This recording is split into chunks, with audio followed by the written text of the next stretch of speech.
Hello everyone. Today we are going to talk about an IPO, initial public offer. Now the question is, what is meant by initial public offer? Initial public offer is term used to raise funds from the market. An IPO or initial public offer, when a private company offers its shares to the public for the first time, it means that for the first time, where a company offers public to subscribe the shares for the first time, that term defined, or that term we can say an IPO. This means that anyone can buy or apply to this IPO in a company, and the company gets money from whom? From the investor.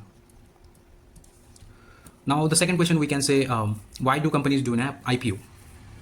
The first and most important reason is raise funds,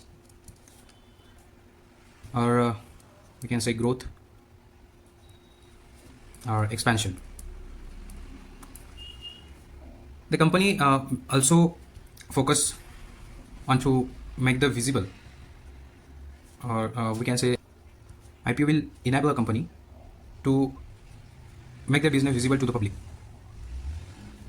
There are different kinds of sectors, like we can say in the health sector is there, we can say power sector, we can say the automobiles, or the second is engineering, or the now the trends setting new era, that is AI, and most preferably sectors that manageable with their portfolio. Now why need to know investing in an IPO before? If you are thinking about to invest in an IPO, there are a few things you need to know first, and because there are the risk factors there. Sorry. The price of a company shares can fluctuate significantly after an IPO. That is done very in every IPO. After post an IPO, we can, or we may have a different kind of picture that we are expected. After post an IPO, there may be significant failures. The significant changes can be there.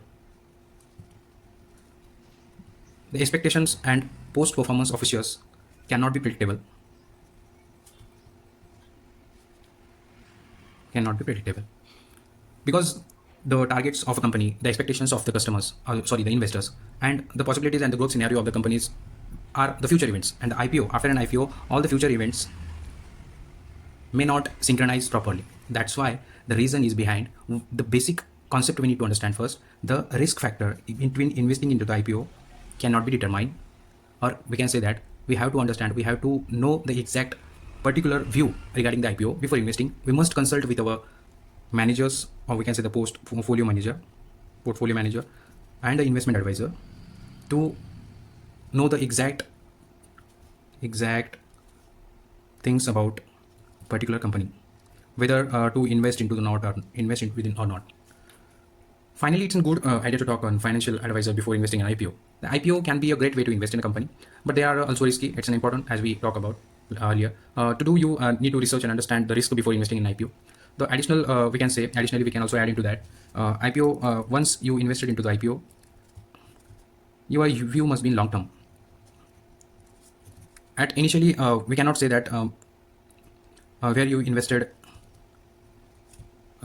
thousands of rupees into company, and immediately after an IPO, post IPO trading, you will say it will go up by 20% or 30% or 40%. This kind of expectations may not be fulfilled by the market, as we so that it's in patientful manners. You need to afford some losses before after an IPO. That's why you need to diversify your folio, and there has to be a basket of IPOs also. This kind of concepts are not basically followed by the individual investors, but there has to be basket investment criteria to gain particularly manner. Overall, we can say that an IPO, initial public offer, where the fund raised by the market, and for the first time, it means that before a company, the private companies majorly goes for this kind of resources to raise the funds, and yeah, all the raise funds, health, power, auto sector. There are different kinds of industries within we can go through, and we have to must consult with our portfolio manager before investing. So that's all regarding this IPO. Further insights regarding this IPO, we will check into the next video.